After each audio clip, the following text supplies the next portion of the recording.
Eh, Ahora les presento al doctor Raimundo Olfos.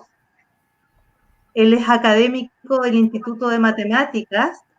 Raimundo se ha preocupado de contribuir al desarrollo profesional docente, creando aprendizaje a través del estudio de clases, siendo pionero en Chile, contribuyendo al mejoramiento de la calidad y equidad de la educación. Raimundo nos va a presentar una ponencia que él le ha puesto Aprendiendo los números con desafíos y engrudo. Él después nos va a explicar el porqué de este nombre. Raimundo ya se incorporó aquí a la conferencia. Bienvenido, te damos la palabra. Gracias, Andrea. Buenos días. Buenos días. Vamos a referirnos a un tema que es Suma Primero. Suma Primero es un programa que está desarrollando apoyo a escuelas con mayor dificultad y se ha ampliado a compartir algo así similar a lo que es el Leo Primero. Suma Primero partió con unos textos escolares para primero y segundo básico. Y mi reflexión hoy día se refiere a esos textos. Es un cambio en lo que estamos conversando, es un cambio en el sentido de que vamos a mirar los textos escolares, vamos a reflexionar sobre los textos escolares y vamos a ver dos puntos claves. Uno es qué son los problemas matemáticos que aparecen en los textos escolares, y otra cosa es cómo se puede llegar a enseñar incorporando el enfoque de resolución de problemas en la enseñanza de la matemática, en los primeros grados, primero, segundo básico. Y vamos a finalizar mostrando un sitio web en el cual hemos ido desarrollando algunos videos para compartirlo con los niños, compartirlo con los apoderados, dado que en estos tiempos difíciles se hace necesario contar con materiales adicionales, de manera de que los niños puedan seguir en su ritmo de trabajo, no seguir a la velocidad que propone el currículum permanentemente, pero sí no perder continuidad. La pandemia es una enfermedad tan grande que no la vamos a resolver en un mes. Es muy difícil que volvamos a clase en los próximos meses. Vamos a volver de una manera diferente, y el estar diariamente 5 minutos, 10 minutos cercano a las actividades del currículum de matemática es una buena práctica para los niños, especialmente si lo hacemos a través del juego y otras actividades que les permiten a los niños y a los apoderados sentir que no estamos paralizados, sino que estamos en una manera de vivir distinta y que tenemos que ir permanentemente reflexionando sobre cómo vamos a avanzar en esta nueva manera de convivir. Quisiera presentar no sé si presento yo la pantalla o... Sí.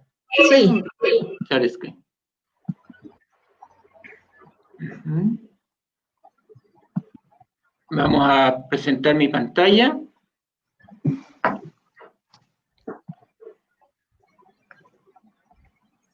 Tenemos varias preguntas respecto a la grabación. Esto va a quedar grabado y va a quedar en línea, así que todo lo que estamos ahora presenciando, ustedes lo van a poder después ver las veces que quieran. Bien. Aquí tengo, no sé si está compartiéndose esta pantalla. Sí, tienes que ponerlo en... Perdón, Andrea. Coloca compartir, pero comparte la completa de tu pantalla, abajito.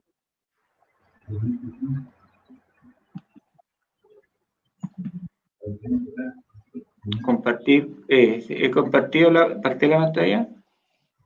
Y la hiciste, eso. pongo para compartir pantalla completa, Ray. Share screen.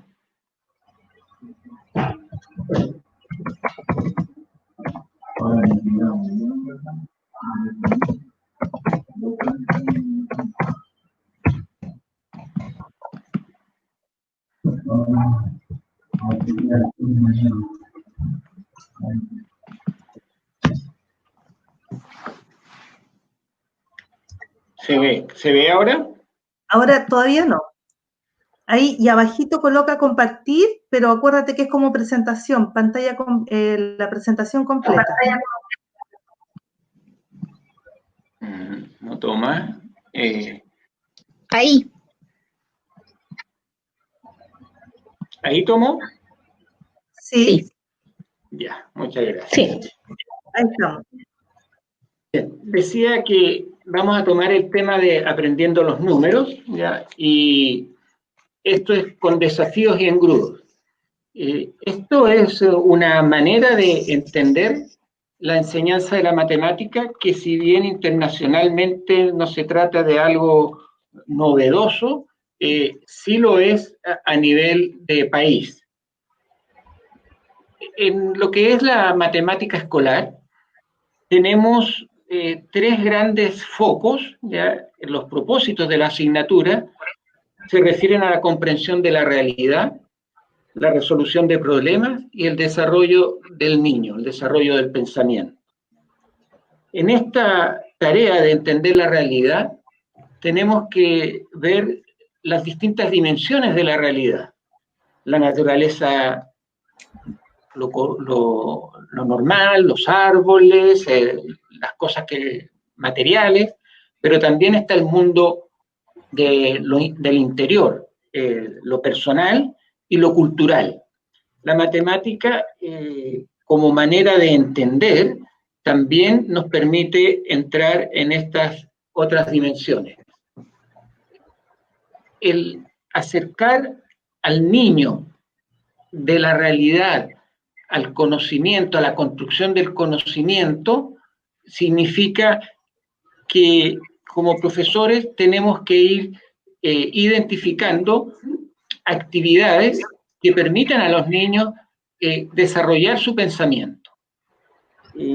Pensemos en este ejemplo de unas galletas que tenemos ahí, ya que son unos objetos físicos las galletas, ya, y podemos pensar que tienen un volumen, que tienen una cierta cantidad, tenemos una, dos galletas, y vamos viendo que emergen características de esa galleta, y estas características las podemos ir modelando. Las modelamos a través de ideas matemáticas, generamos símbolos, y estos símbolos y estos modelos no son conocidos por los niños hasta que los viven, los vivencian y pasan a ser parte de sus vidas. En lo que se refiere a la comprensión, usualmente se basa en llegar a través del vocabulario, a través de las palabras. Usamos el término significado, término significante, para expresar que vamos enseñando nuevas palabras que tienen cierto significado para los niños.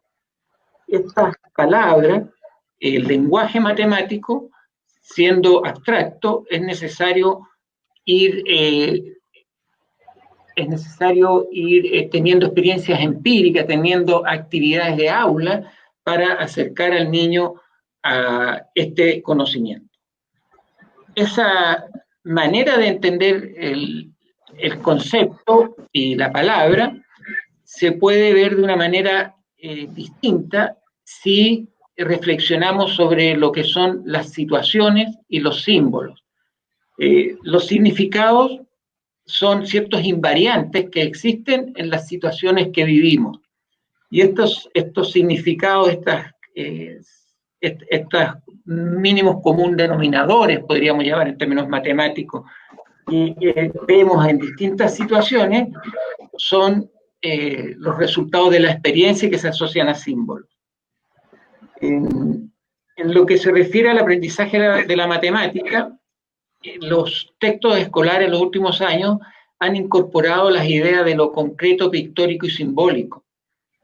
Estas ideas, estas formas de representación de los conceptos, de las ideas matemáticas, están muy vinculados a lo que he tratado de explicar, que se refiere a la realidad, que es lo concreto, y a lo simbólico, que es lo más abstracto, que es el saber matemático que se va construyendo en las personas, o que alimenta la construcción del pensamiento del niño. Vamos a ir viendo con ejemplos qué significa esto.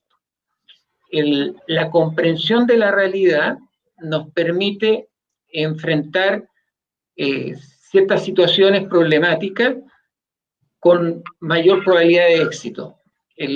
La comprensión de la realidad se logra con el desarrollo del pensamiento. Si nosotros tenemos una situación de falencia, de que hay algo que no sabemos en la realidad, entonces buscamos herramientas matemáticas para dar solución a esa situación que no conocemos, a ese desafío.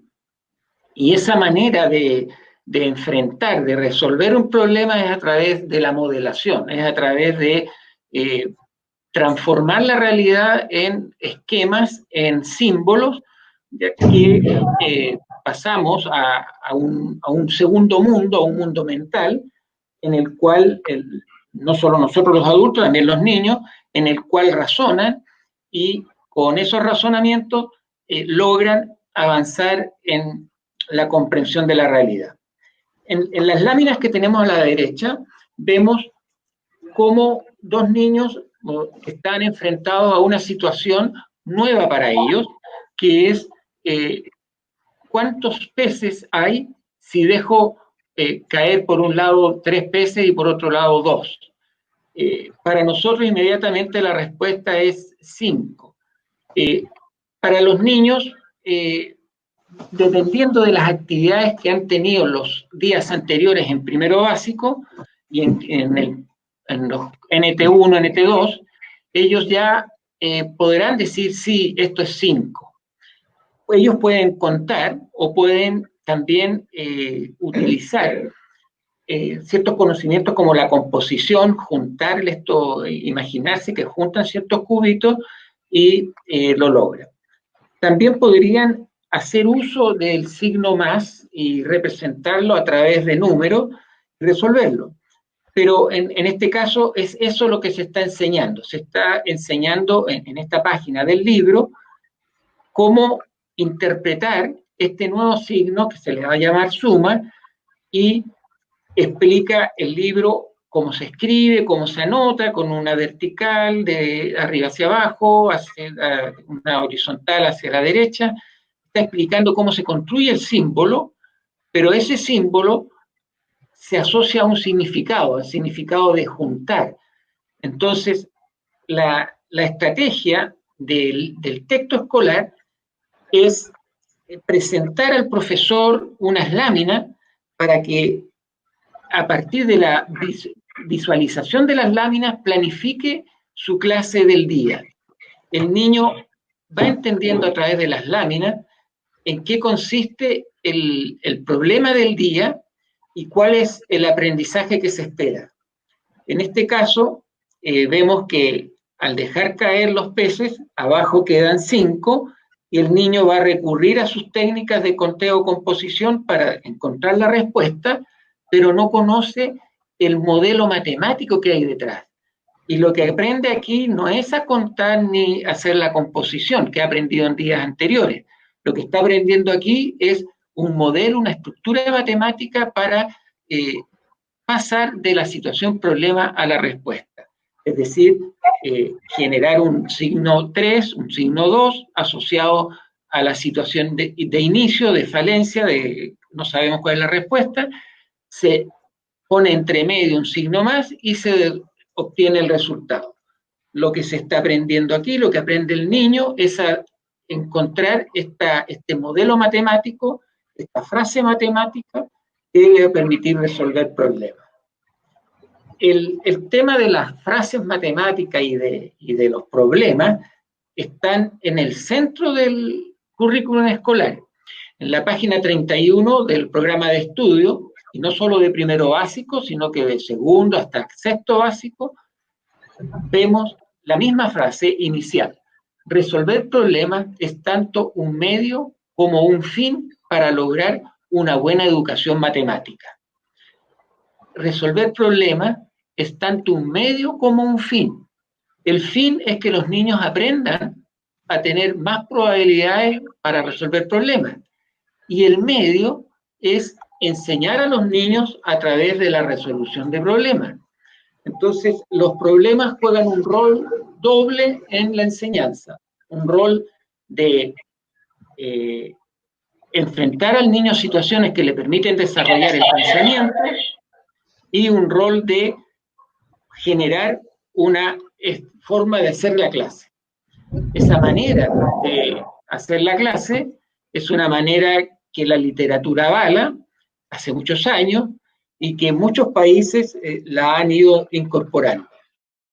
Este enfoque de enseñanza de resolución de problemas es una manera, es un estilo de hacer clases de matemática. Este enfoque busca que los estudiantes se involucren en la resolución de problemas con sentido, que los lleve a dar pequeños pasos en la construcción de su conocimiento matemático personal y desarrollen su pensamiento.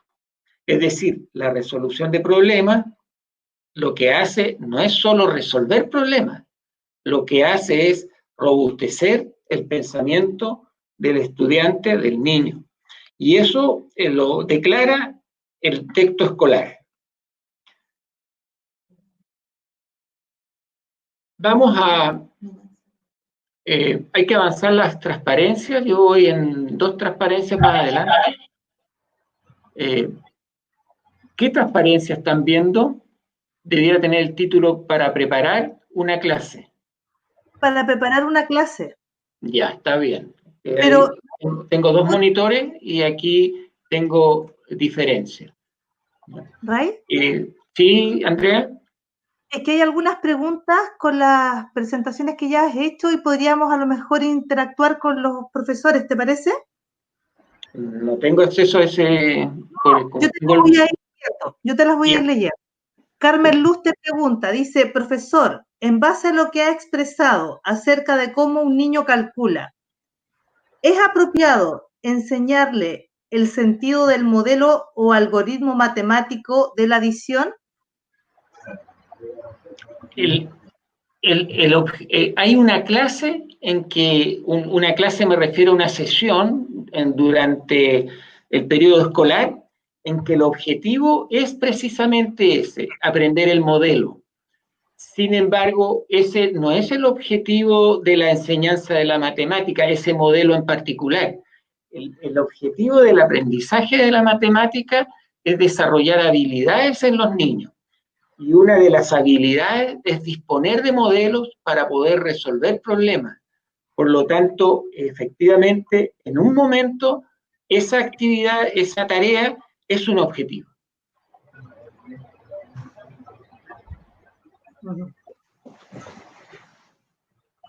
Andrea, ¿sí? Sí, está bien. Ya. Voy a continuar.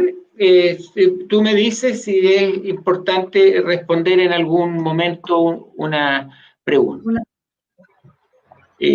Para preparar una clase bajo el enfoque de resolución de problemas, tenemos que atender simultáneamente aspectos afectivos y cognitivos en los estudiantes. Esto es muy difícil por lo siguiente. La resolución de problemas o el enfoque de enseñanza bajo la resolución de problemas pone al alumno en una situación de incómoda, de insatisfacción, de déficit. Y eso provoca en el estudiante una ansiedad y un momento de crisis. Los profesores tenemos que saber decirle a los niños que eso es así, que es normal, que es parte del proceso, de tal manera que los niños no sientan angustia al enfrentarse a un problema y que ellos activen las habilidades de representación y de argumentación que le van a permitir seguir adelante en la resolución del problema. hay otra manera de enseñar, que es la clásica, en la cual el profesor entrega el conocimiento al niño y el niño lo repite. Pero esa modalidad de enseñanza tiene algunas deficiencias. Por ejemplo, que se aprende de manera memorística y que no se relaciona con la realidad ni con los saberes anteriores. Entonces el niño repite, pero no es capaz de hacer transferencia.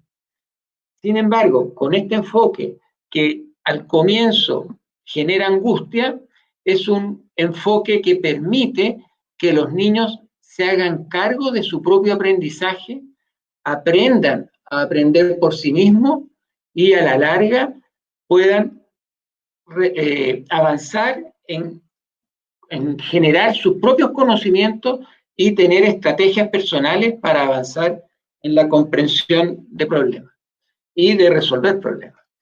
Aquí a mano derecha tenemos un ejemplo de una situación problema en el texto en que dice: hay 4 automóviles estacionados y llegan 3. La pregunta es: ¿cuántos autos hay en total? La propuesta es que el niño primero piense por sí mismo, pero en la página siguiente le aparecen ejemplos de respuesta. En la página siguiente vemos que la primera respuesta tiene 3 autos estacionados y 4 que llegan. Y la segunda respuesta, de arriba hacia abajo, tiene 4 estacionados y 3 llegan. Es interesante ver que si los niños, al ver arriba 4 y 3 como pregunta y como números, al ver abajo los diagramas, podrían pensar que el primer dibujo es la respuesta porque arriba está el 4 y abajo está el 3. Otro niño que profundiza y dice: yo veo que donde están las líneas es el lugar donde se estacionan los autos, porque he visto otros autos que se estacionan. Entonces esta lámina le trae un recuerdo a un conocimiento experimentado y dice: la respuesta es la segunda. ¿Por qué? Porque los autos estacionados son los 4. Ahora, lo interesante es que la lámina 1 de los 3 autos estacionados es distinta a la lámina 2 de los 4 autos estacionados. Sin embargo, si pasamos a un nivel de representación que ya no es pictórico como este, sino que es simbólico, el que dice 3 más 4 como respuesta y el otro que dice 4 más 3 como respuesta son indiferenciables. Es decir, al pasar a un nivel más abstracto, 3 más 4 y 4 más 2 son iguales. Sin embargo, cuando decimos 3 autos estacionados y 4 autos que llegan, es distinto a 4 autos estacionados y 3 autos que llegan. Lo que quiero decir es que los niños se van a encontrar con este tipo de situaciones interesantísimas en lo que se refiere al uso de las representaciones en la resolución de problemas. Estas representaciones son para discutirlas en clase, de tal manera que los estudiantes, ellos argumentan por sí mismos y empiezan a desarrollar el lenguaje y el pensamiento independiente. Este tipo de actividades que ofrece el programa, que ofrece el texto escolar, permiten a los niños ir desarrollando sus habilidades de resolución de problemas, que, como decíamos antes, está en el centro de lo que es la enseñanza de la matemática. La estructura de la clase bajo el enfoque de resolución de problemas se realiza de acuerdo a ciertos momentos, un inicio, un desarrollo y un cierre. Este inicio siempre es tratando de relacionar el conocimiento del día con los conocimientos trabajados en la clase anterior. La presentación del problema del día es el momento que continúa. Por ejemplo, en esta sesión podríamos decir, viendo lo que hay abajo en la pantalla en amarillo, ¿qué hay más? ¿Tazas o conejos? Esa podría ser una simple pregunta, pero es un problema para el niño. Él tiene que buscar su estrategia. Hay que buscar la lámina que dice tazas y conejos. ¿Ustedes están viendo, Andrea, las tazas y conejos? ¿O están viendo estacionamiento de autos? La pantalla, ¿están viendo mi pantalla o están viendo otra? Se ve bien. Se ve bien. Ya. Porque yo veo la pantalla del otro televisor, del otro computador, ahora recién llegó. Ya. un poco lento el sistema y aparece. Bueno, decía yo que la estructura de la clase bajo el enfoque de resolución de problemas considera varios momentos. En el primer momento se relaciona la clase que vamos a hacer con lo trabajado el día anterior y luego se presenta un problema. En este caso, el problema de la clase es ¿qué hay más? ¿Tazas o conejos en las figuras? Entonces decía que los niños pueden resolverlo de distintas maneras. Por ejemplo, un niño podría decir, veo 5 tazas afuera de la bandeja y 5 adentro. En cambio, en los conejos veo fuera de la reja o de la cerca 5 conejos y adentro 3. Entonces, no pienso en los 5 que están afuera, sino que comparo mentalmente que hay 5 tazas en la bandeja y 3 conejos dentro de la cerca. Luego me doy cuenta, sin necesidad de contar, de llegar a 10, que hay más tazas que conejos. Otra manera sería contando. Cuento 1, 2, 3, 1 por 1, llego a que hay 10 tazas, cuento 1, 2, 3, 5 y 3, 8 y determino que hay más tazas que conejos. Otra posibilidad es que diga hay 5 tazas azules, 5 amarillas y hay 4 conejos blancos, 4 conejos café. 5 por acá, 4 por allá. Como acá son 5 y allá son 4, también deduzco que hay más tazas que conejos. Lo interesante en el enfoque de resolución de problemas no está en llegar a la respuesta. Lo interesante es ver las distintas maneras en que se resuelve el problema. Porque cada manera de resolver el problema está asociada a una estrategia personal del niño y estrategias que ellos pueden compartir. Y es importante que después de que hayan desarrollado durante la clase esas estrategias personales, las compartan en lo que se llama el cuarto momento de la clase de discusión plenaria, donde emergen los distintos métodos de resolución. Hay métodos de resolución que tienen la característica de ser muy cercanos a las representaciones concretas. Son usualmente estrategias un poco lentas o un poco rutinarias, pero muy explícitas y se pueden entender con claridad. Hay otras que son estrategias abstractas que cuesta entenderlas, pero son más eficientes. Los niños tienen distintas maneras de acercarse a la matemática y tienen la posibilidad de escuchar cómo lo hace su compañero y pensando en estas ideas de Vygotsky del aprendizaje social, le dan la oportunidad de ir enriqueciendo su comprensión. Al final, el rol del profesor, cuando la clase ya va terminando, no es decir él las respuestas de cómo lo haría él, con su mirada, con otras experiencias, sino que el cierre de la clase se basa en destacar los puntos principales que desarrollaron los niños, destacar aquellos elementos que los niños han desarrollado. Vamos a pasar a la siguiente transparencia. Características de un buen problema. Perdón. Antes que pases a la otra transparencia, Catherine Fuller te pregunta, dice, ¿y entonces deberíamos desarrollar las habilidades de resolución de problemas como prioridad y luego irnos al algoritmo? Sí, esencialmente el trabajo, el algoritmo, en este texto escolar, el algoritmo es enseñado paso a paso como una estrategia a través de problemas. Entonces, no hay un divorcio entre la comprensión, entre la resolución de problemas y los algoritmos, porque en cada página del libro se está presentando un pequeño problema que va contribuyendo a la construcción del algoritmo. Entonces, si bien en clase vamos trabajando los problemas, lo que va aprendiendo el niño son los distintos puntos o pasos que se relacionan con el algoritmo. El algoritmo es una actividad rutinaria que es importante consolidar.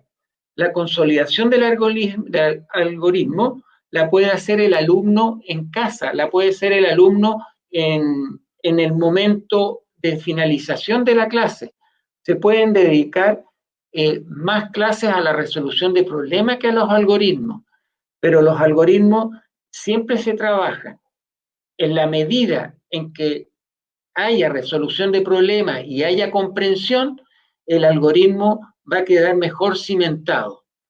Entonces la respuesta es sí, privilegie la resolución de problemas, pero estos problemas que llevan a la construcción de algoritmos, no la resolución de problemas de aplicación, que es otro concepto, no es el enfoque de este texto escolar.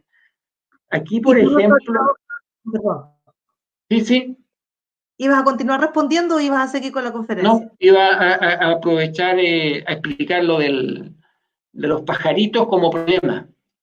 Ya, ok. Lo que pasa es que Nicole Chávez te hace también una pregunta, te dice, ¿cómo puedo diferenciar la habilidad de representar y modelar? La representación se puede entender como una etapa en la modelación y la resolución de problemas también es algo un poquito mayor que la modelación. La modelación es un ciclo en el cual uno toma elementos de la realidad y los va llevando a un ámbito de nuevas representaciones. Es decir, para modelar yo uso representaciones y para resolver problemas yo genero, construyo o utilizo modelos. Es decir, las habilidades de representación, resolución de problemas y modelación se dan de manera articulada.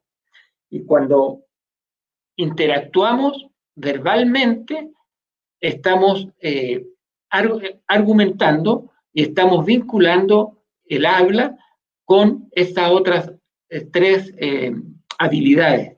Es decir, estas habilidades de representar, argumentar, modelar y resolver problemas son un todo que se articula. Aquí hay una pregunta que la voy a leer tal cual, sin dar mi postura, pero quiero también que tú la digas porque es importante, es un pensamiento que muchas personas lo tienen y que dice, este modelo permite que aquellos estudiantes que no tienen capacidad para resolver problemas, aún es posible que pueda resolverlo de forma autónoma. ¿Qué tienes que decir respecto a esto, Ray? Claro, el no tener, los seres humanos tenemos muchas capacidades, ¿ya? Y las capacidades las desarrollamos, no, digamos, no podemos decir yo tengo, tú no tienes. Todos tenemos habilidades y esas habilidades tenemos que ir desarrollándolas. La tarea del profesor es justamente apoyar a los niños a que desarrollen habilidades. Los niños efectivamente son distintos, igual que todos los seres humanos somos distintos, y eso hace que algunos tengan habilidades más abstractas, habilidades más concretas, y hay que apoyar para que todos desarrollen sus habilidades. Y eso no significa que todos las van a desarrollar de igual manera o con igual profundidad. Lo que hay que hacer es dar oportunidades para que los niños desarrollen sus habilidades de acuerdo a las habilidades que ya han desarrollado antes. Es decir, hay niños que van a estar en un plano en comparación a un compañero muy, digamos, concreto y otros a un nivel bastante más abstracto. Hay que dar la posibilidad de que los dos niños interactúen, de que en la interacción emerja el respeto del niño que le cuesta más por parte del que le cuesta menos y que también emerja del niño que le cuesta más la visión de la otra manera de hacer de su compañero, de tal manera que en en la integración los niños se apoyen, crezcan y convivan. El enfoque de resolución de problemas tiene una característica muy interesante que favorece la atención a la diversidad. Esto está presentado aquí en esta transparencia, donde se está diciendo que un buen problema, un problema para poner en el aula, en la clase, es un problema que primero es consistente con los objetivos. Afortunadamente los programas, el texto escolar ha sido preparado de acuerdo a los objetivos y de eso no tendría que preocuparse el profesor. Otra característica de un buen problema es que pone al alumno en una situación nueva, novedosa. Algo es problemático cuando yo no tengo la respuesta, si no sería un procedimiento rutinario. Entonces, un buen problema es algo nuevo, motivador. Otra característica, y que aquí es donde quiero llegar con la pregunta que se mencionó, es que por naturaleza un problema es abierto, no es un problema rutinario cerrado, ¿ya? Sino que tiene más de una respuesta o bien tiene más de un camino. ¿Por qué digo más de una respuesta? Ya voy a después dar un ejemplo de más de una respuesta, aquí abajo en los pajaritos. Y es por ello que favorece la diversidad. ¿En qué sentido se favorece la diversidad? En que hay niños que van a elegir un camino y otros van a elegir otro para llegar a la solución. Un buen problema desarrolla distintas habilidades. Vamos a ver este ejemplo. Si uno ve las dos láminas, una hay de la izquierda hay 8 pajaritos y en la lámina de la izquierda, derecha, pasa algo. Entonces se le dice al niño, en este caso, formula un problema. En este caso, los niños están entrando al concepto de resta. Todavía no han visto el símbolo menos, la resta, la palabra resta, todavía no la han visto, pero sí conocen situaciones en las cuales hay situaciones de resta.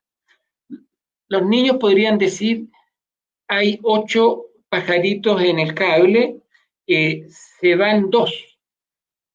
Y la pregunta es, ¿cuántos quedan? Y otro alumno podría decir, hay 8 pajaritos, se quedan 6. ¿Cuántos se fueron? Es decir, los niños ambos formulan un problema, pero son problemas distintos. Y eso es admisible, de acuerdo a la manera de ver. Ninguna de las dos respuestas, el problema formulado, podría decirse está mal o es mejor que el otro. Los dos tienen validez. Entonces, los problemas abiertos son problemas de este tipo, en que dan las posibilidades de que los niños asuman la responsabilidad de pensar por sí mismos. Ya, hemos hablado de qué son los problemas y de cómo enseñar a través de problemas. En este momento vamos a mostrar unas preguntas que están a la izquierda para ir caracterizando. Por favor, pasemos a la siguiente lámina donde dice evolución de la enseñanza.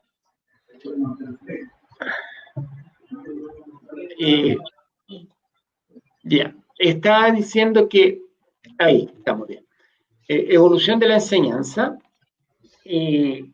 Abajo tenemos, ¿cuánto es 3 más 6? Entonces, esa pregunta es la más básica, es la enseñanza más rutinaria. ¿Cuánto es 3 más 6? Otra manera de hacer la pregunta es, ¿qué números suman 9? Igual 3 más 6 da 9, pero ¿qué números suman 9? Es cambiar el enfoque a un enfoque abierto. Es decir, en vez de haber una pregunta cerrada, donde la respuesta es única, emerge más de una respuesta. ¿Qué números suman 9?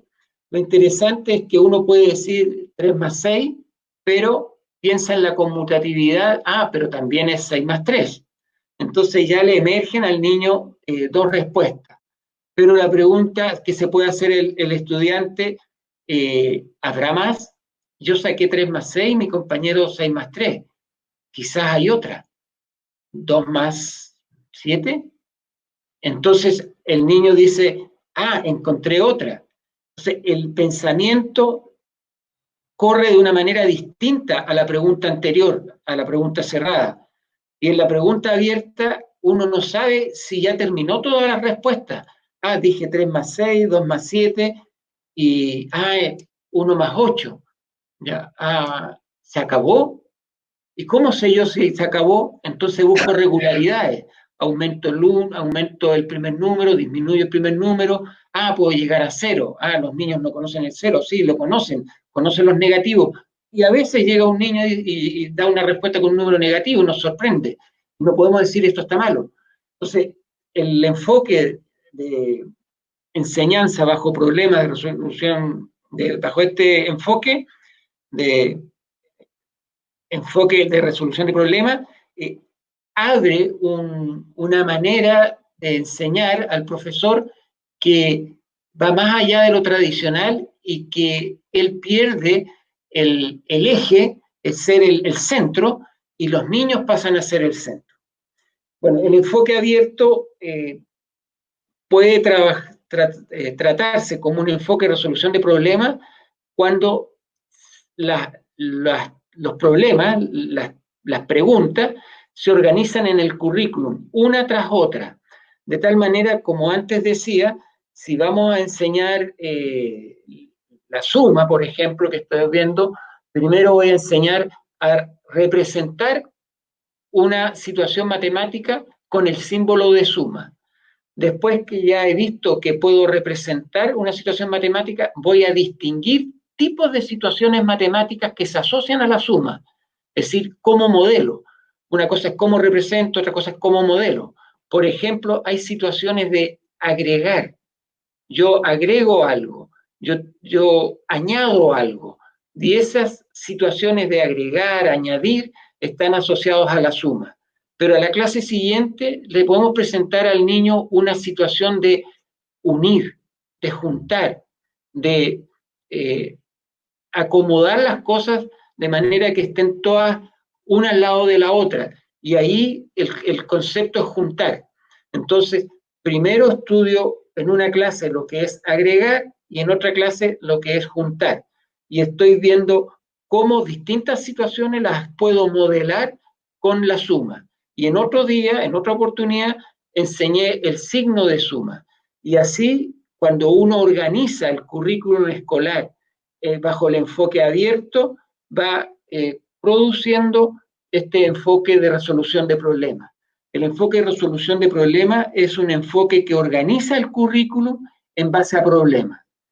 Bueno, y este no es el último nivel de enseñanza, el que actualmente se desarrolla, sino que hay otros más, y este no es el único, el enfoque de resolución de problemas. Hay otros países que tienen otros enfoques, pero este es un enfoque que está tomando Chile y que es un enfoque internacionalmente muy reconocido, y creo que va a ser muy provechoso para los niños de esta generación.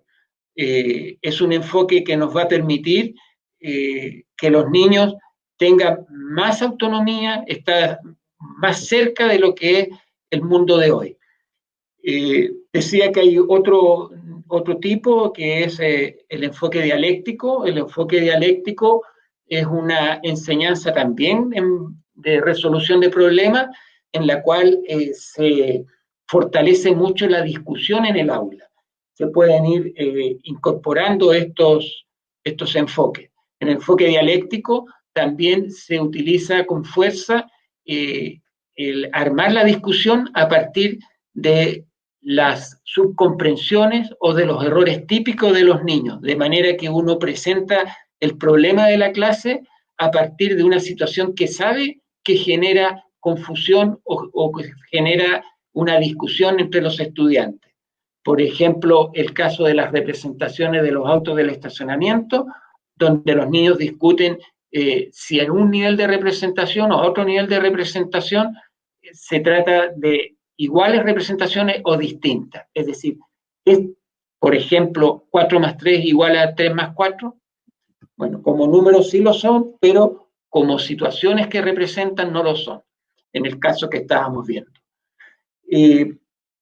Hemos hablado de que las clases, cuando son bajo el enfoque de resolución de problemas, le voy a pedir que avancemos a la siguiente transparencia, aprendiendo los números con desafíos en engrudo, que es el título de la presentación. Esta presentación, como acabo de decir, tiene por título Aprendiendo los números con desafíos y engrudo. La pregunta es, ¿por qué con engrudo? Veo que todavía no, ahora sí, ya. ¿Por qué con engrudo? Porque los planes de clase, las clases una con otra se van traslapando. Tenemos a la derecha dos imágenes, unas clases que se van pegando una con otra con un scotch, es decir, son clases independientes unas con otras. ¿Ya? Esas son clases que muchos profesores eh, realizan porque dicen, esta clase voy a bajar este material de internet, lo encuentro bueno, es muy interesante. Entonces, toma un material de internet y lo lleva para la clase y saca fotocopia y arma una clase con ese material. Entonces, una clase con la otra clase, si bien se refieren al mismo tema, no es como las páginas del libro, que cada problema de cada página toma elementos de la página anterior, de tal manera de que el currículum bajo el enfoque de resolución de problemas es un currículum en que se van traslapando, se van pegando con engrudo. Yo creo que algunos de ustedes ya conocen lo que es el engrudo, que es un pegamento que se usaba antiguamente, antes que existiera el stick fix. Uno tiene que superponer una hoja sobre la otra para ir añadiendo y generando la continuidad. Los conocimientos previos son los que están ahí. Clases interesantes, yo las he visto en que el 20-30% de la clase está relacionado con la activación de conocimientos previos. Enseguida, un 10% de la clase a la comprensión del problema, un 30% a la reflexión y discusión del problema y un 30%, yo diría, a la discusión del problema y un 10% de la clase al cierre. Es decir, lo central es el problema y la discusión. Y hay que dejar unos 10 minutos para que el niño resuelva por sí mismo. Bien, estos son los argumentos que he querido compartir con ustedes para defender la postura de enseñar bajo el enfoque de resolución de problemas, aprendiendo números con desafíos sin engrudo. Ahora quisiera compartir con ustedes que hemos desarrollado una serie de videos. Hay que pasar a la siguiente transparencia. Ya está. Ya, son videos que están en el sitio estudiodeclases.cl, también están en UCD TV, que permiten en estos tiempos de pandemia compartirlo con los niños, con los apoderados, para que vayan avanzando en ver 5 o 7 minutos clases con este enfoque.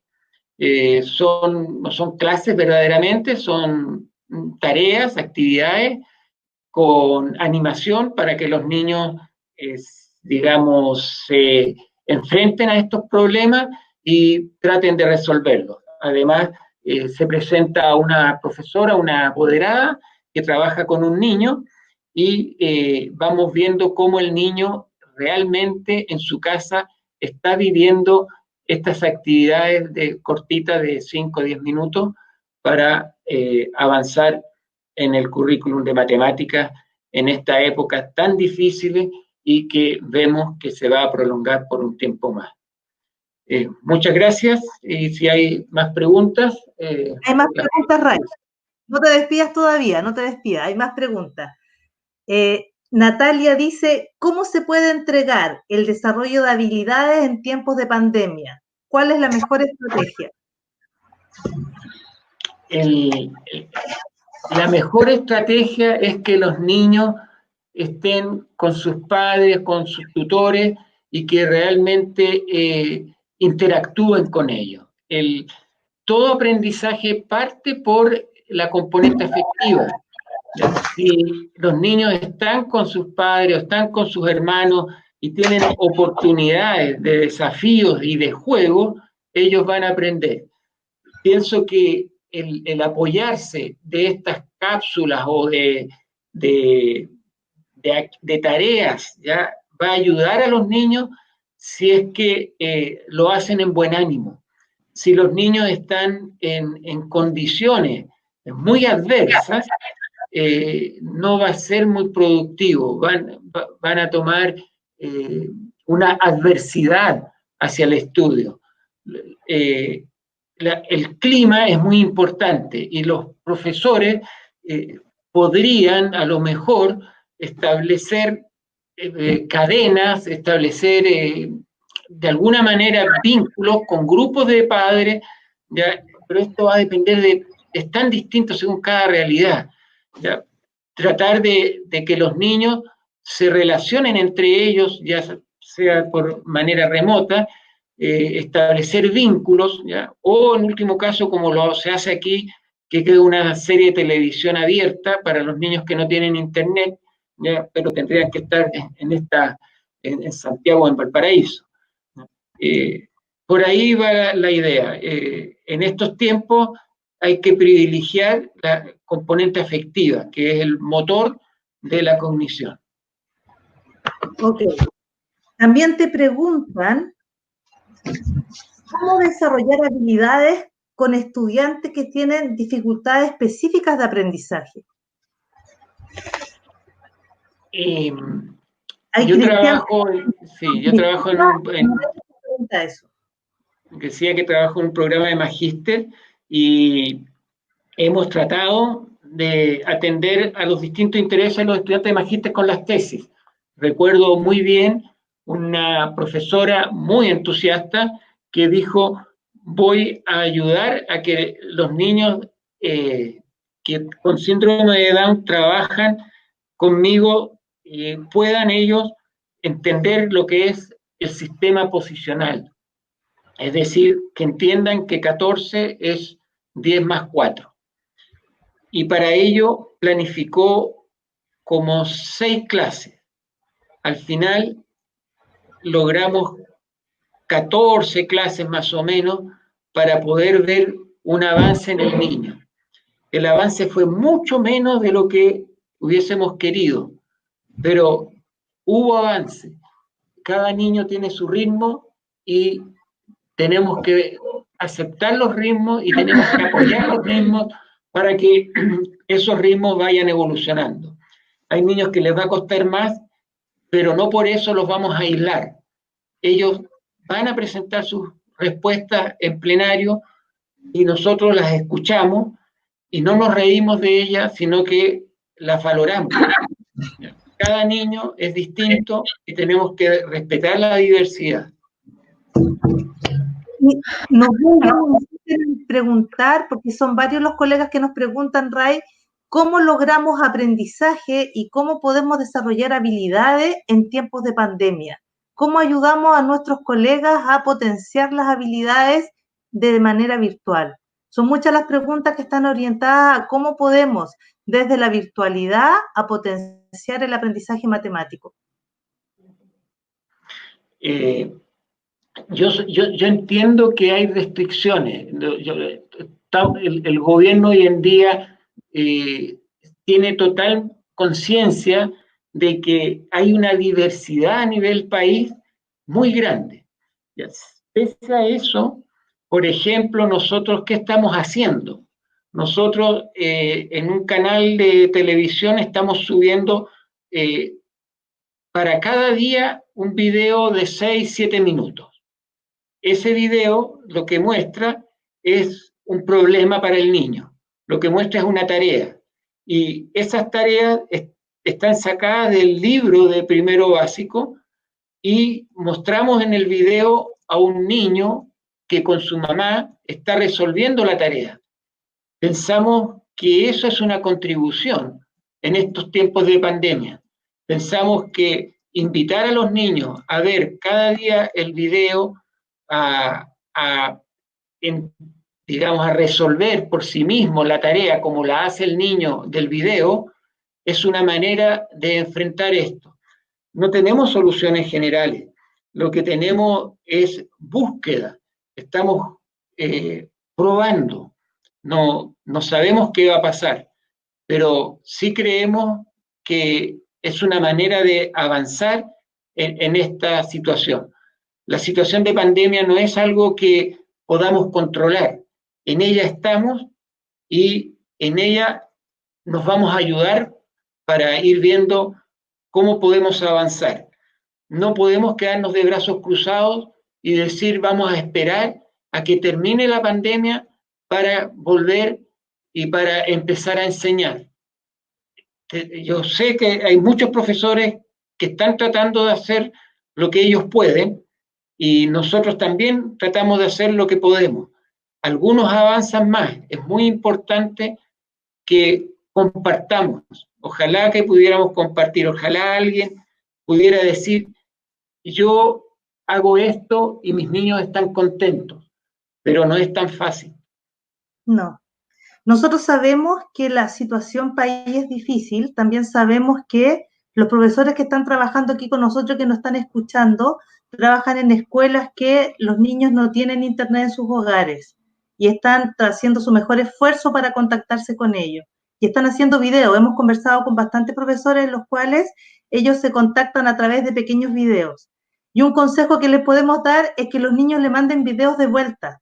El otro día veía videos de niños donde se enviaba la tarea matemática a través de un video pequeño y los niños le enviaban al profesor videos donde ellos enviaban su respuesta en el video. Y entonces el profesor puede ver cómo están razonando. Y esa es una buena forma, porque ustedes preguntaban, ¿cómo puedo desarrollar habilidades? Y la manera de poder ver si el niño está desarrollando la habilidad de razonamiento matemático es poder mirar el video del niño cuando le está explicando al profesor su razonamiento.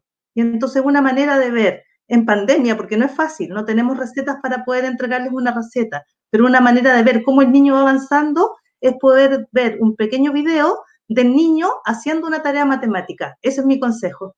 Y lo esperamos mañana